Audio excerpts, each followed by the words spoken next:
je vous propose qu'on écoute le professeur Mehdi, le patron de Sciences Po, qui voudrait nous dire quelques mots pour nous accueillir. Merci, monsieur.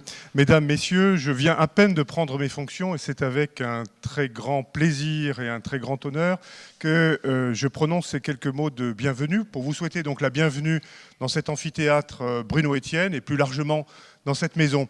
Je tiens à vous exprimer ma reconnaissance personnelle et celle de l'ensemble des femmes et des hommes qui animent ces lieux quotidiennement et qui font vivre cette vénérable maison.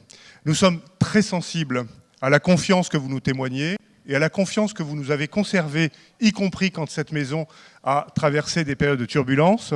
Et si nous parvenons à sortir de la tourmente, c'est grâce à la fidélité de partenaires aussi prestigieux que le Cercle.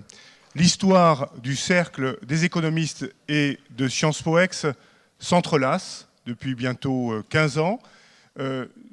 Nous en avons discuté avec le professeur Lorenzi.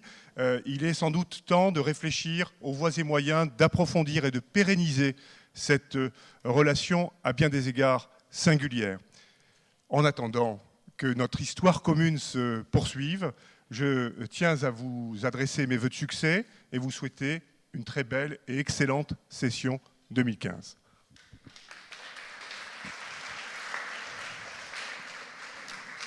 Merci à vous, je suis François Langlais, France 2 RTL, j'anime ce débat donc demain, tous créateurs.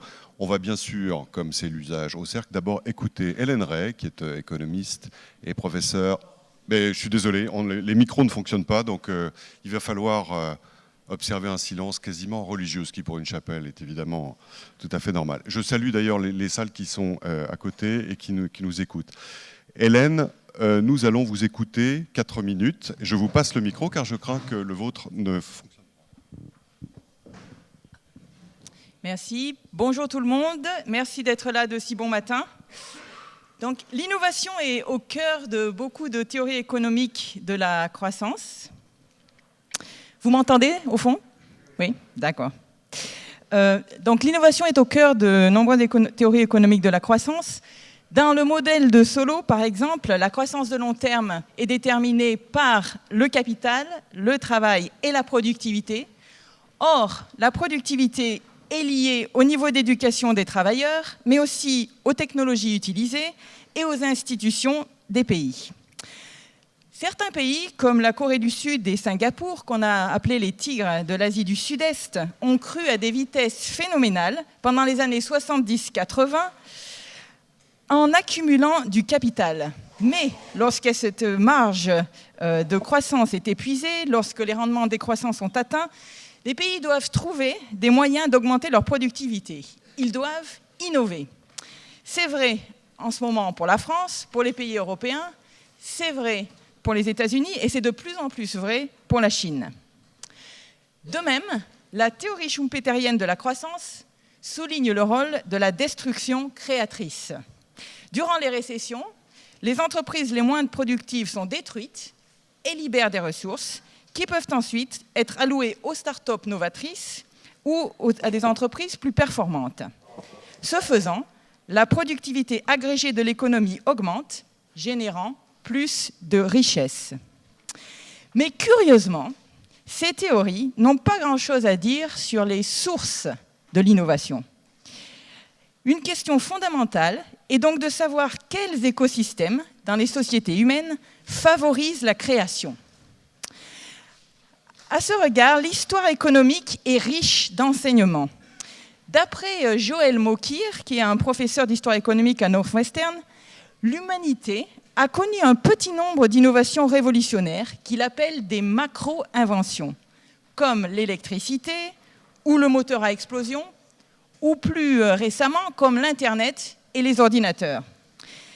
Ces innovations mettent beaucoup de temps avant d'être utilisées dans la société, parfois plusieurs décennies, car il faut une multitude de petites inventions, ce qu'il appelle des micro-inventions, pour les rendre utilisables dans l'économie. C'est ainsi que quelqu'un de très distingué comme Bob Solow, prix Nobel d'économie, a déclaré dans les années 80 « Les ordinateurs, on peut les voir partout, sauf dans les chiffres de la productivité. » Et d'ailleurs, peut-être est-ce seulement maintenant que les potentialités de l'Internet et des ordinateurs qui sont des macro-inventions, ainsi que d'autres nouvelles technologies de la communication, commencent à être incorporées et à être utilisées à plein, avec des micro-inventions comme par exemple Airbnb. Les micro-inventions sont relativement fréquentes et elles constituent la principale source des gains de productivité. Les macro-inventions, par contre, sont rares et elles sont imprévisibles. Rappelons-nous par exemple que Lord Kelvin, qui était président de la Royal Society, proclama en 1895 « Il est absolument impossible que des machines plus lourdes que l'air volent ». Donc, selon Mokir, le processus de l'innovation est façonné par 4 facteurs. Le premier, c'est la capacité à générer des inventions fondamentales. Chaque société a son agenda de recherche, ses thèmes d'intérêt. C'est ainsi que l'Antiquité a passé beaucoup de temps à l'étude des mouvements célestes. Peut-être passons-nous beaucoup trop de temps à étudier les gyrations des marchés financiers et à étudier l'économie, par exemple, dans notre société actuelle. Le deuxième facteur est la capacité à diffuser des innovations fondamentales. Qui a accès au savoir et à quelle vitesse? Et le troisième facteur est la capacité à transformer les innovations fondamentales en techniques applicables. Finalement, le quatrième facteur a trait à l'adoption des innovations. Que faire face à la résistance des gens qui essaient de bloquer les innovations pour protéger leurs précarés? De nos jours, et je conclurai avec ça, un débat fait rage. Est-ce que la baisse tendancielle observée pour l'investissement dans les pays développés depuis les années 80 est due à un ralentissement du progrès technique? Est-ce que Bob Gordon a raison de dire qu'aucune des innovations liées à l'Internet n'est aussi importante que l'introduction de l'eau courante chez soi? Posez-vous la question, préféreriez-vous vivre sans iPhone ou sans toilette? Et finalement, est-ce que le ralentissement de la productivité depuis quelques années dans les économies avancées est un phénomène permanent? C'est-à-dire, est-ce que la stagnation séculaire est avec nous, comme l'a dit Larry Summers? Autant de questions que, je l'espère, le panel va discuter. Merci.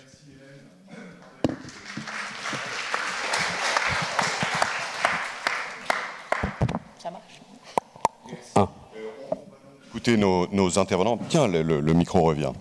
Et puis les écouter chacun 4 minutes, donc c'est assez exigeant, ils vont être concis dans leurs propos. Après quoi, nous prendrons tout de suite les questions de la salle, en commençant bien sûr par celles préparées par les étudiants. Navi Rajou, vous êtes conseil en innovation, auteur de livres, auteur aussi de conférences sur TED. Au fond, l'innovation a-t-elle besoin pour éclore d'un terreau particulier, ou bien est-ce qu'elle peut se produire n'importe où? La technologie marche des fois. Bon, je me suis mis minuteur à 4 minutes, donc top chrono, on y va. Donc effectivement, je suis ravi d'être ici à Aix-en-Provence, participer à cette conférence. J'ai passé en fait les 10 premières années de ma vie à étudier l'innovation en Occident et les 10 dernières années de ma vie à étudier l'innovation dans le Sud, les pays du Sud. Et c'est très fascinant de voir le contraste en termes de comment les gens innovent et expriment leur créativité dans le Nord comparé dans le Sud. Dans le Nord, on a tendance à associer l'innovation avec recherche-développement, R&D. Les grands groupes occidentaux aujourd'hui dépensent à peu près 650 milliards de dollars en recherche-développement. Et pourtant, le retour sur investissement est tout à fait douteux, simplement parce qu'on a tendance à développer des produits de plus en plus sophistiqués, mais finalement ne répondent pas vraiment à des besoins réels de marché. Donc il y a une forme de décalage entre, si vous voulez, l'offre de l'innovation et la demande de l'innovation. Alors, par contre, d'un point de vue métaphore, c'est l'équivalent de dire finalement on est capable d'inventer des marteaux de plus en plus sophistiqués et après on va à la recherche des clous. Alors dans le pays du Sud, c'est l'inverse. Les gens ont déjà plein de coups plantés dans le pied et cherchent désespérément à trouver n'importe quelle solution pour les extraire. Donc tout le monde met dans la pâte, tout le monde crée, tout le monde innove. Et pour eux, le laboratoire, c'est la rue. Et ça résulte en fait d'innovations tout à fait intéressantes, ingénieuses, comme un réfrigérateur conçu entièrement en argile par un potier en Inde, ou un panneau publicitaire au Pérou qui absorbe l'humidité de l'air et la convertit en eau potable tous les jours, 90 litres d'eau par jour, ainsi de suite. Et donc, c'est ce que j'appelle l'innovation frugale, c'est vraiment cette capacité à innover sous contrainte et trouver des solutions tout à fait astucieuses avec très peu de moyens qui pourtant apportent plus de valeur à moindre coût. Et donc, la première grande idée de ces innovations frugales que j'ai décrites dans mon premier livre, c'est qu'en fait, comparé à la France où râler est le sport national, on ne se plaint pas des ressources qu'on n'a pas. On essaie en fait de puiser dans ce qui est abondant pour adresser ce qui est rare. Exemple concret de ça, c'est l'Afrique. Je pense qu'Éric connaît mieux que moi et on décrira, mais Afrique, 80% des pays, 80% dans les pays africains, par exemple, il n'y a pas d'excité ou il n'y a pas de service bancaire. Par contre, 80% d'Africains ont un téléphone portable. Donc l'idée, c'est d'utiliser ce qui est abondant, la connectivité mobile, pour adresser ce qui est rare. D'où, par exemple, au Kenya, il y a maintenant le service qu'on appelle M-Pesa qui permet en fait des gens de recevoir l'argent sur le portable sans avoir un compte bancaire. Et ils peuvent même utiliser ça comme paiement pour se procurer une énergie solaire avec un paiement quotidien fait avec le portable. Donc ça, c'est la première grande idée, c'est vraiment utiliser ce qui est abondant pour adresser ce qui est rare. Et maintenant, ce qu'on voit, c'est que cette forme d'innovation frugale commence à se pratiquer aussi en Occident, grâce à des micro-inventions que Hélène vient d'écrire. Alors ça, c'en est une, ça s'appelle Raspberry Pi, inventé à Cambridge University. C'est un ordinateur personnel, taille d'une carte de crédit, qui coûte à peine $30. Avec ça, maintenant, on peut commencer à, monsieur tout le monde, développer des applications tout à fait intéressantes, pas juste ludiques, mais vraiment avec une utilité sociale, environnementale très importante. Un exemple concret de ça, c'est mon voisin qui a développé ça. Ça s'appelle G-Drive. En fait, c'est des capteurs sans fil conçus comme une règle en plastique qu'un agriculteur peut implanter dans le sol. Et ça commence à collecter des données très détaillées sur les conditions du sol. Et pour la Californie, qui va faire fait face à une énorme sécheresse d'eau, c'est vraiment un don du ciel. C'est le 5e producteur agricole au monde. Donc, pour faire mieux avec moins, on a besoin d'une solution très frugale comme ça. Et cette solution est rentable au bout de 7 mois. Okay. Donc, pour conclure, je dirais que des problématiques comme l'eau, la santé et l'éducation, ce sont quand même des problématiques universelles. Et j'ai commencé à étudier d'abord les solutions innovantes du pays du Sud, mais je vois que finalement, ces solutions peuvent aussi trouver un créneau dans le Nord. Et inversement, je pense que les solutions du Nord peuvent aussi avoir des applications dans le Sud. Et donc, étant indien, français, américain, moi, je pense qu'il est temps maintenant qu'on transcende la démarcation artificielle de Nord et Sud et qu'on commence à penser qu'on vit sur une même planète qu'on partage tous. Et donc, il faut co-créer des solutions qui, en fait, aident à bâtir un monde durable. Merci.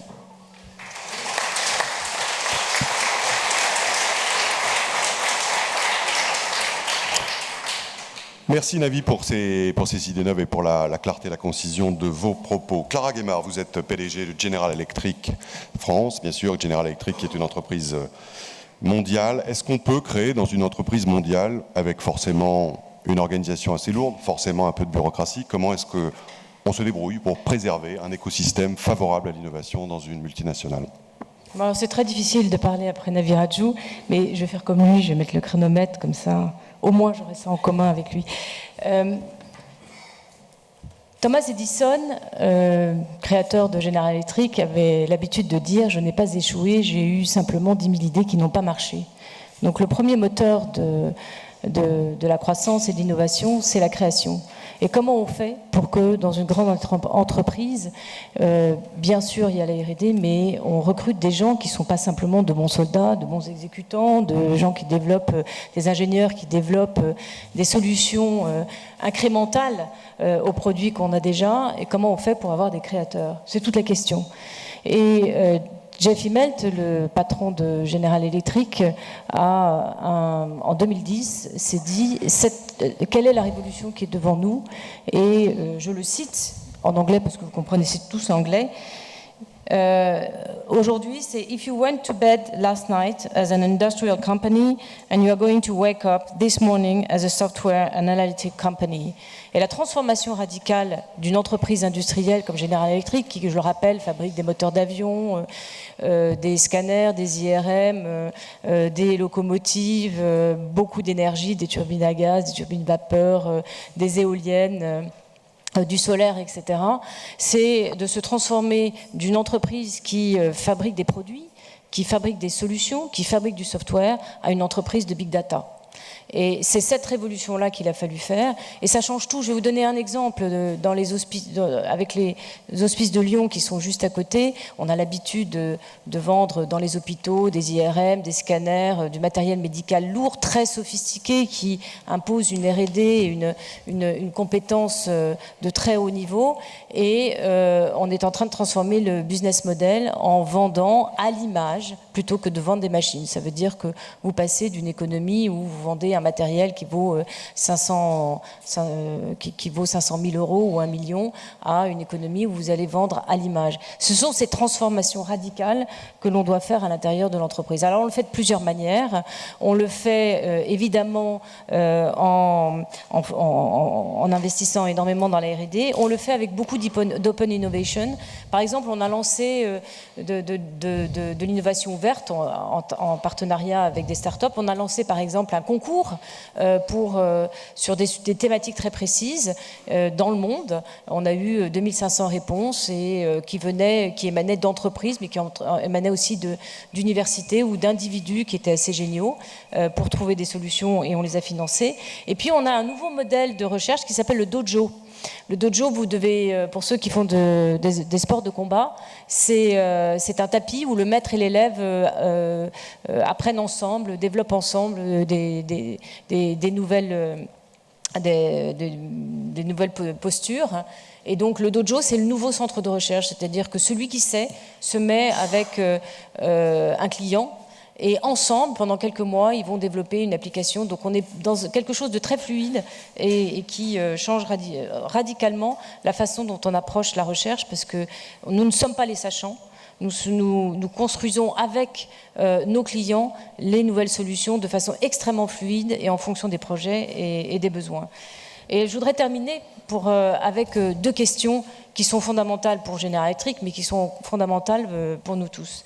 La première question, c'est comment on va réussir cette transformation majeure d'une économie de la production à une économie de la connaissance. Comment ne pas tuer ce qui existe déjà et en même temps être dans le monde de demain. Et la deuxième question, qui est la plus compliquée pour des chefs d'entreprise comme nous, c'est que construire l'innovation, on sait faire, mais faire naître la création, c'est beaucoup plus compliqué. Merci Clara.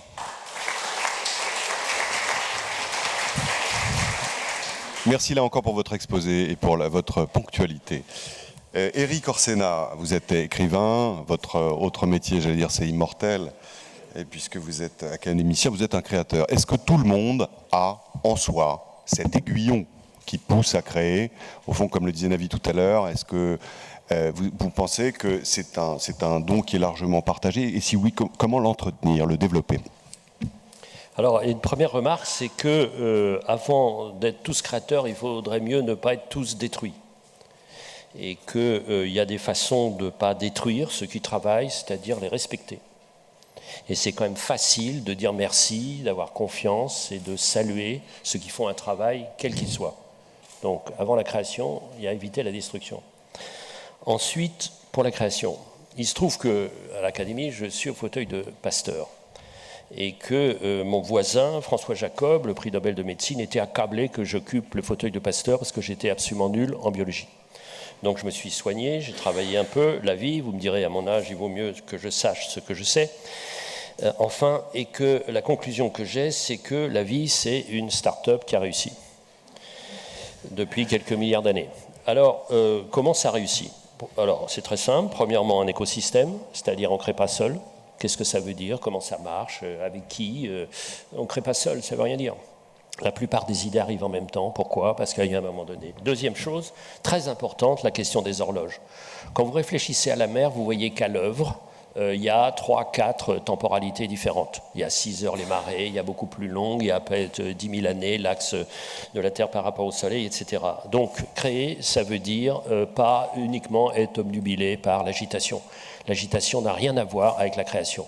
L'agitation remplit du vide, alors que la création est faite justement de l'amitié avec le vide. Si on n'accueille pas de la lenteur en soi, on ne créera jamais rien.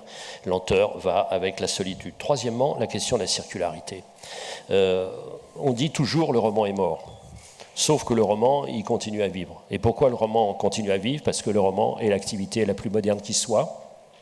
Parce que le roman, c'est du recyclage permanent. C'est-à-dire, j'ai un amour heureux, très bien, j'essaye de vivre l'amour.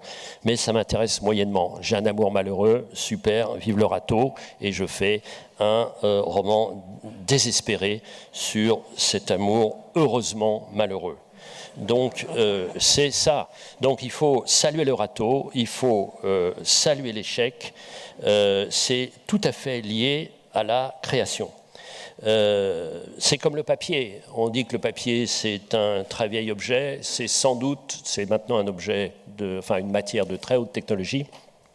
Et le papier a inventé le recyclage parce qu'au début des âges, 2 siècles avant Jésus-Christ, le papier, c'était que des filets de pêche pourris, des tissus ou des écorces.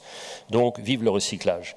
Et tout ça, c'est l'exemple de la vie qu'on appelle le biomimétisme. Cherchons dans la vie les manières qui ont permis à la vie de se développer si souvent. Et donc, une fois de plus, saluons l'échec. Et mon maître à penser est une jeune femme qui s'appelle Anne-Sophie Novelle et qui a exactement, en termes de philosophie, ce que je dis dans ma vie personnelle, vive le râteau. Elle dit de façon plus intellectuelle et plus botanique, plus je me plante, plus je pousse. Merci.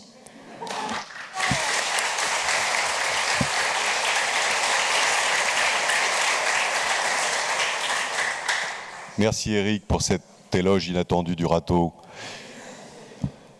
Avant d'écouter Jacques, juste un petit mot. Donc on vous prendra vos questions juste après la dernière intervention. Il y a 2 autres salles qui nous suivent en parallèle, mais pour lesquelles malheureusement nous n'avons pas la possibilité technique de prendre leurs questions, donc qu'ils nous pardonnent. Quant aux vôtres, elles pourront être recueillies grâce à des micros qui circuleront dans l'assistance dans quelques minutes. Jacques Attali, vous êtes président de Planète Finance. Bien sûr, vous êtes aussi un esprit libre. Et vous êtes réputé pour, non pas vos prophéties, en tout cas vos anticipations. Vous préparez d'ailleurs un livre à ce sujet. Qu'est-ce qu'on peut dire justement de l'innovation demain? Sera-t-elle plus largement diffusée qu'aujourd'hui? Cette conversation que nous avons depuis tout à l'heure m'a rappelé cette très belle discussion rabbinique sur cette phrase si célèbre « Rien de nouveau sous le soleil ». Et ce « rien de nouveau sous le soleil », certains rabbins disaient, mais c'est absurde. Nous sommes une nation qui pensons que le progrès, l'innovation va tout changer. Comment peut-on écrire rien de nouveau sous le soleil? Ça n'a pas de sens. Oui, mais un autre rabbin répond, vous n'avez rien compris. Rien de nouveau sous le soleil parce que le nouveau est au-dessus du soleil. Et c'est très important par rapport à la conversation qu'on a là. Ça veut dire que le nouveau, c'est toujours regarder le monde d'ailleurs. C'est toujours sortir du paradigme dans lequel nous sommes pour penser les choses autrement. Eric a très justement dit, dans une phrase qui me permet de lui signaler une légère contradiction dans son propos pour animer nos débats, puisqu'il a dit à la fois qu'on ne créait pas seul et qu'il fallait la solitude. Moi, je suis plutôt de ceux qui pensent qu'il faut la solitude pour créer, mais qu'il faut aussi ensuite dialoguer avec d'autres. Par rapport à la société, à la situation d'aujourd'hui, il est vrai que nous sommes dans une grande transition. De tout temps, l'humanité crée quand elle ressent un manque. Et d'abord, c'est d'abord un manque personnel, un manque profond. On est en manque de soi-même quand on a envie d'écrire un livre, quand on a envie de faire de la musique, quand on a envie de faire un tableau. Nous sommes dans une ville qui a connu beaucoup d'artistes qui ont juste fait cela parce qu'ils étaient en situation de manque.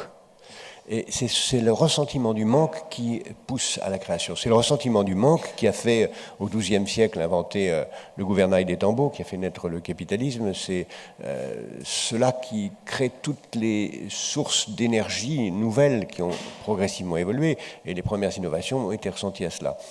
Ce qui est en train de se passer, c'est qu'en effet, le manque physique, le manque d'énergie ou de matière au sens propre, est plutôt dans le sud, et le manque que nous avons dans le nord est un manque différent, c'est un manque fondamentalement de temps. Alors que le sud a, pour caricaturer, a tout le temps qu'il faut, beaucoup trop même par rapport à ce qu'ils peuvent en faire. Nous, dans le nord, nous avons un manque de temps. Et il y a un grand changement, une grande évolution pour se concentrer un instant sur l'innovation proprement économique qui fait que les innovations, la créativité aujourd'hui s'oriente vers comment faire un meilleur usage du temps, comment libérer du temps, ce qui veut dire évidemment la santé, l'espérance de vie, évidemment traquer partout toutes les parcelles de temps mal utilisées. On le voit par exemple avec dans un siècle, on dirait que c'était absurde de posséder des automobiles qui dorment pendant 18 heures sur 24 ou 20 heures sur 24. Et en même temps, quand on est dedans, on perd son temps puisqu'on ne fait rien d'autre que jouer avec un volant. Donc, toutes ces évolutions qui vont venir maintenant, c'est pour libérer notre temps. Mais pour libérer notre temps, pour quoi faire ? Évidemment, pour apprendre, pour créer. Et c'est là que se trouve le grand problème d'aujourd'hui dans cette créativité, c'est qu'une société véritablement libre est une société où, en effet, chacun pourra faire valoir sa capacité créative. Je suis de ceux qui pensent que chaque être humain est génial en quelque chose, mais que la tragédie de l'histoire humaine, c'est que très peu de gens trouvent leur place au sens de Carlos Castaneda, c'est-à-dire trouvent en quoi ils sont géniaux ou géniaux. Et ceci tient fondamentalement à ce que nos sociétés ne sont pas libres. Nous ne sommes pas libres de penser en dehors du soleil. Nous ne sommes pas libres d'en sortir. Comme disait, pardonnez-moi, j'ai une citation qui me vient à l'esprit, Schopenhauer, nous ne sommes pas libres de vouloir ce que nous voulons. Et je crois qu'une vraie civilisation libre, c'est une société qui nous permet de vouloir ce que nous voulons. Et ça passe essentiellement par un mot qui domine tout, c'est l'école maternelle. Si l'école maternelle n'était pas une dictature, si on apprenait aux parents à être des parents qui écoutent quand un enfant dit quelque chose de différent, quand il est original, quand il est créatif, quand on applaudit à quelqu'un qui désobéit, parce que la désobéissance est la condition de la créativité, nos sociétés seraient infiniment plus agréables à vivre. Merci Jacques.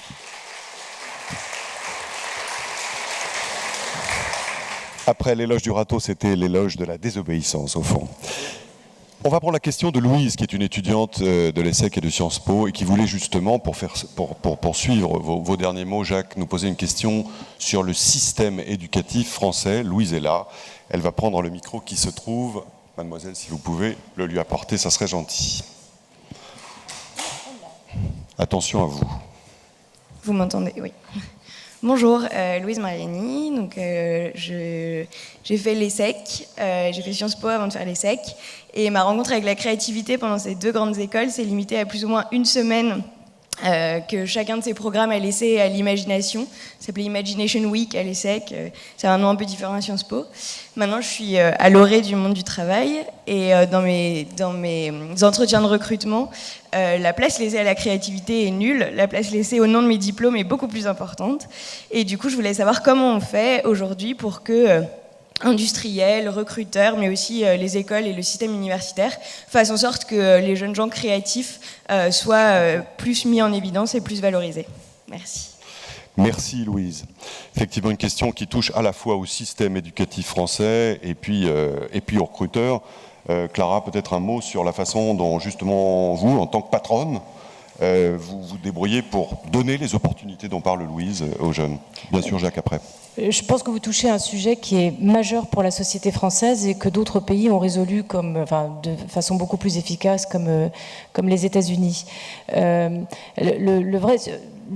sujet d'espérance, c'est qu'aujourd'hui, vous avez un jeune sur deux, j'espère que c'est votre cas, qui a envie d'être entrepreneur et qui a plus tellement envie d'aller dans les grands groupes. Et le sujet que nous avons dans les grands groupes, c'est que d'abord, nous avons la compétition des GAFA, pour recruter les jeunes, et puis que quand on recrute des très grands talents, on les forme pendant 2 ans et ensuite ils partent. GAFA, Google, Apple, Facebook, oui, pardon, oui, etc. Google. Ah, oui. Et donc, vous êtes confrontés au fait qu'on ne fait pas assez attention à votre créativité, et nous sommes confrontés au fait que nous n'offrons pas aux jeunes ce qu'ils souhaitent pour leur carrière, puisque nous sommes dans des entreprises qui sont extraordinairement organisées, très processé, où dès qu'il y a un problème, on change l'organisation ou on change le process, et que ces deux solutions pour apporter une solution au problème ne sont plus les bonnes. Et donc l'écosystème entre l'université et l'entreprise doit radicalement changer pour permettre qu'on recrute des créateurs. Alors j'ai pas la réponse. Parce que il faut qu'elle soit disruptive, Et je ne suis pas sûre que dans notre pays, on est tout à fait prêt à avoir des réponses disruptives. Mais quand vous regardez aux États-Unis, les jeunes créateurs, ils n'ont souvent pas terminé leurs études. Et c'est au sein de leurs études qu'ils sont devenus chefs d'entreprise. C'est peut-être ça qu'il faut tout simplement faire, c'est vous permettre à vous de créer votre entreprise quand vous êtes au lycée, même quand vous êtes au collège, quand vous êtes au lycée ou quand vous êtes à l'université. Merci Clara. Jacques, sur le même sujet, puis on prend vos questions juste après. Peut-être, alors, y a-t-il des questions dans la salle? Oui, monsieur, au troisième rang, si on peut apporter un micro. Merci de vous lever, de vous présenter et de formuler une question brève. Merci à vous. Bonjour, André Slamrani. J'ai lancé une entreprise, une start-up, et ma question est très brève. Quelles sont les réformes nécessaires au niveau de l'enseignement et au niveau de l'État, de telle sorte à ce qu'on crée des Thomas Edison, de permettre l'éclosion de Thomas Edison et de ne pas avoir la frustration de Nikola Tesla. Merci. Merci à vous. Jacques, peut-être quelques réflexions là-dessus. D'abord, comme vous savez, Nikola Tesla a été la victime de Thomas Edison, et c'était, pardonnez-moi Clara, mais c'était Tesla qui avait raison. Et Edison, dont j'ai écrit la biographie, donc je ne suis pas un adversaire d'Edison, mais Edison s'est très très très mal conduit avec Tesla, de façon assez épouvantable. Donc il arrive très souvent que des créateurs aient raison et soient maudits et ne passent pas. C'est le destin humain, c'est comme ça.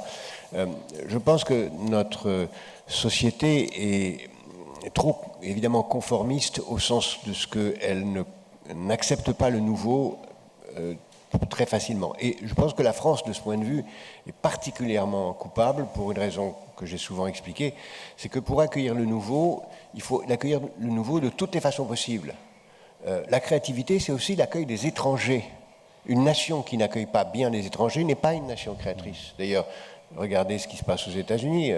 80% des grandes entreprises qui sont créées aujourd'hui sont créées par des immigrants qui sont venus aux États-Unis, qui n'ont pas fini leurs études et qui créent des entreprises. Pourquoi Google aurait pu être créé en France si celui qui a été là-bas pour le faire, en abandonnant ses études, est venu en France? L'accueil des étrangers est fondamental. Et si la France est de ce point de vue si catastrophique, c'est parce que nous sommes une nation dont la capitale n'est pas un port. Nous sommes ici à un endroit où Napoléon a mis la capitale du département Bouches-du-Rhône à Aix-en-Provence, qui est une absurdité, alors qu'elle aurait dû être évidemment à Marseille. Et c'était vrai pour tous les ports de France, qui ont tous été des sous-préfectures, pour les tenir. C'était le cas de La Rochelle, c'était le cas de Brest, c'était le cas du Havre, etc. Ça a été tenu et c'est une profonde tradition française. On a peur de l'autre, on a peur de l'étranger, on a peur de la mer. Et je parle sous le contrôle d'un grand marin. C'est la mer qui ouvre à toutes les innovations et la créativité. Tant qu'on n'aura pas changé cette disponibilité à penser que l'autre est une bénédiction, qu'on a à apprendre de l'autre, eh bien, on ne sera pas une grande nation créatrice. Éric Orsena, sur ce sujet. Alors, sur la mer, on est parti jusqu'à midi. C'est clair, puisqu'on a travaillé avec Jacques sur la question de la mer. Quand on voit que le Grand Paris s'arrête à 12 km de la Tour Eiffel et qu'on a un port juste à côté qui s'appelle Le Havre et qu'on met plus de temps entre Le Havre et Paris maintenant qu'en 1930, on voit à quel point la France est complètement tombée sur la tête. Quand on voit l'axe rhodanien, vous savez très bien que l'axe rhodanien commence par un verrou, Marseille, et se termine par un cul-de-sac, Lyon. Parce qu'il y a des malades mentaux qui ont considéré qu'il valait mieux sauver 3 grenouilles que de mettre ensemble des 2 fleuves qui ont le même nom, qui s'appellent le Rhône et le Rhin. Donc, on marche sur la tête. Alors, sur la question de l'éducation qui me passionne, il y a en même temps une contradiction qui est le cœur de la vie, bien sûr. D'abord, moi, ce que je souhaiterais, étant donné qu'on ne sait pas les métiers qu'il y aura demain, donc la spécialisation n'a aucun sens, et que c'est le grand retour de la culture générale, puisque le monde d'aujourd'hui, il est étymologiquement religieux, c'est-à-dire relié.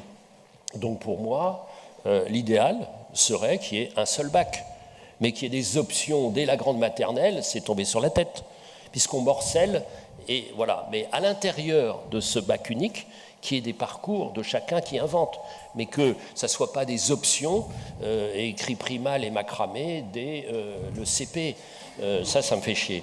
Et qu'on oublie un point, c'est que si on ne sait pas parler, si on ne sait pas compter, on est, dès l'âge de 12 ans, c'est un Français sur 5, on est des exclus à 12 ans. Alors c'est honteux d'un point de vue moral et absolument imbécile d'un point de vue de ce qu'on appelle ressources humaines. Merci Eric. Navi, sur ce sujet, comment vous voyez les choses? Justement, avec l'expérience qui est la vôtre, quelles sont les bonnes réformes, au fond, pour développer l'écosystème favorable à l'innovation? Non, je suis en train de penser parce que l'écosystème, bon, c'est quand même un sujet très macro pour moi. Moi, je suis beaucoup plus terre à terre.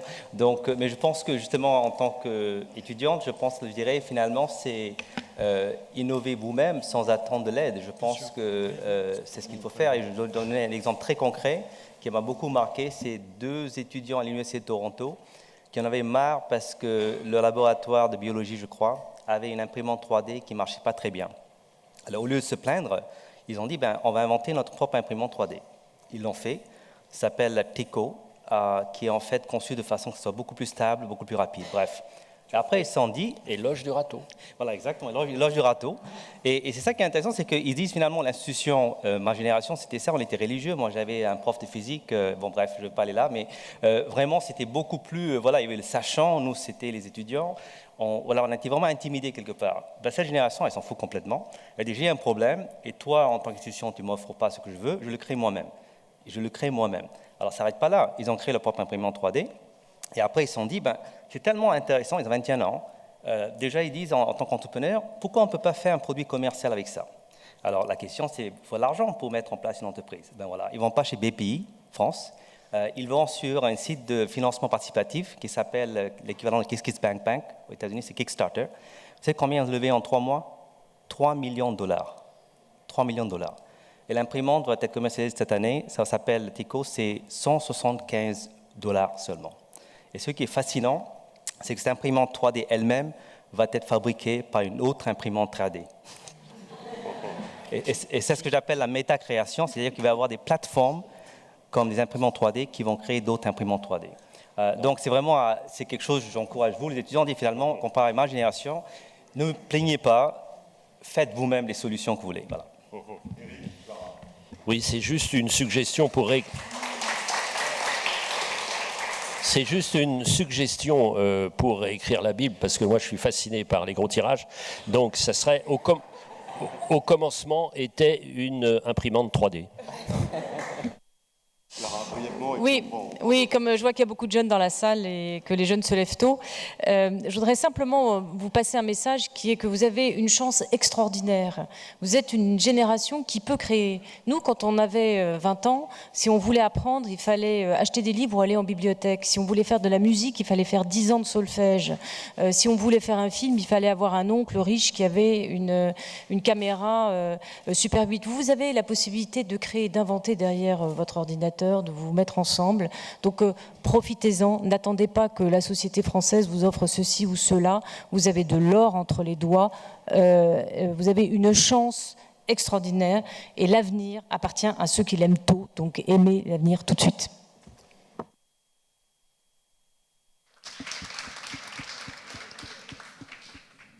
C'était cette fois-ci l'éloge de l'audace. Madame, une question.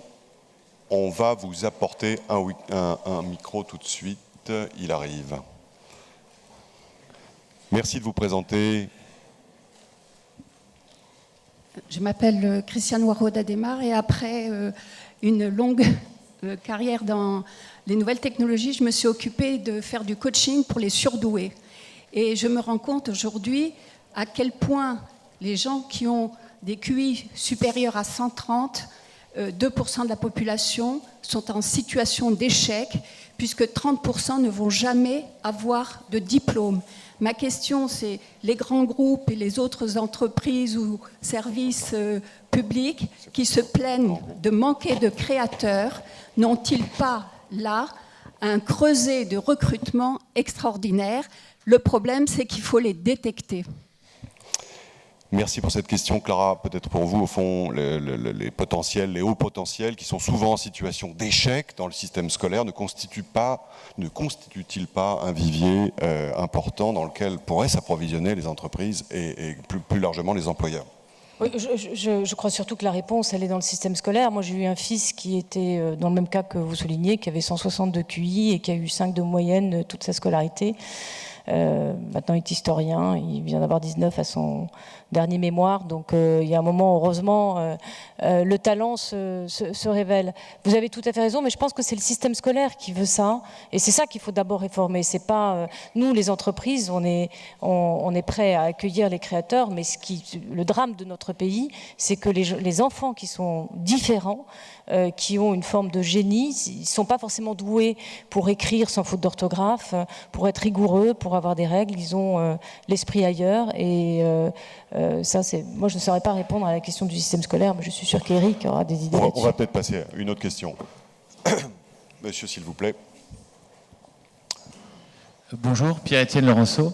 J'ai créé 2 entreprises, le groupe Leaders League, qui édite un magazine Décideur, et une maternelle, puis un primaire, puis un collège.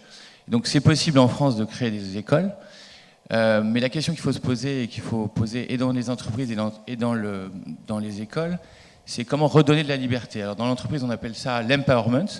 Donc comment disrupter les entreprises pour faire de l'empowerment. Et donc c'est une question pour, par exemple, Clara Guémard. Et dans les écoles, en fait, il y a quelqu'un qui a déjà disrupté l'école, c'est Maria Montessori, parce qu'elle a enlevé le pouvoir, la dictature du prof, et elle a mis le pouvoir dans les élèves et dans un matériel auto-apprenant.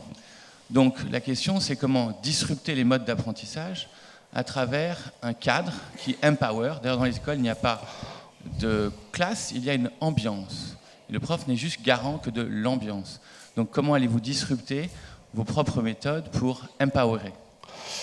Ce qui est très intéressant, ce qui est très intéressant, c'est que le mot empowerment, il est intraduisible en français. Hein, donc on a toujours une solution, je pense. On a toujours Jacques, rendre responsable, rendre autonome. Oui, mais c'est plus qu'autonome. Hein, c'est faire grandir. C'est à la fois faire grandir, être autonome, donner le pouvoir de décision. Donc oui, devenir soi, ça c'est ton livre. Mais dans l'entreprise, non, mais c'est vrai, c'est un très beau livre. C'est un très beau livre. Je vous recommande de le lire. Il est magnifique ce livre. Il est magnifique ce livre.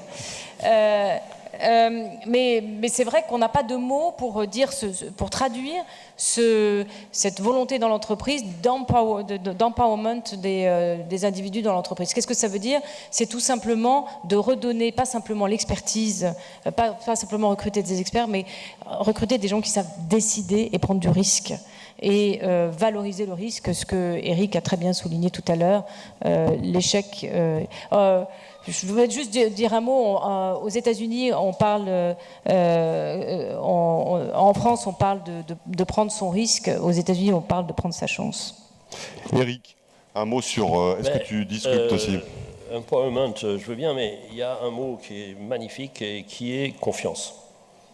On voit quelqu'un, on lui fait confiance. Vous ne pouvez pas imaginer. Si je vois le bilan de mon existence déjà longue, les moments où quelque chose a changé en moi, c'est le moment où on m'a fait confiance. Mon éditeur, j'avais 19 ans, et Jacques Attali, j'avais 25 ans.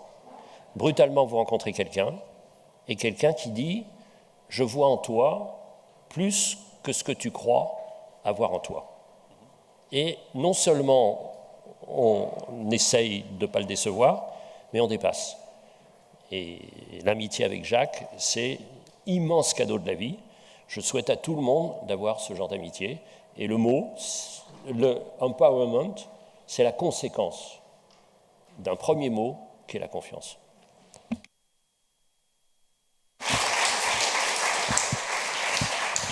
Navi sur le même sujet, et puis on prendra la dernière question. Je vais juste donner quelque chose de concret. Il y a des changements en France, ce n'est pas négatif.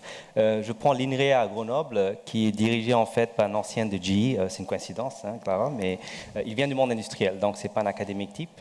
INREA, vous savez, ils les prennent après le bac, donc c'est 5 ans d'études. Et l'idée, en fait, ce qu'ils sont en train de faire, c'est dire finalement, au lieu de l'offrir la théorie d'abord et ensuite la pratique, démerdez-vous dans le monde du travail, il a inversé ce monsieur-là.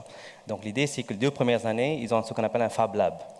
Donc au lieu d'aller dans une classe, ils vont dans une espèce, j'appelle ça une aire de jeu. En fait, ils peuvent s'adonner à des projets qu'ils veulent faire. Ils sont aussi formés dans des arts plastiques, hein, donc ce n'est pas juste l'ingénierie classique, sciences, maths, etc. C'est aussi le cerveau droit et le cerveau gauche bien équilibré.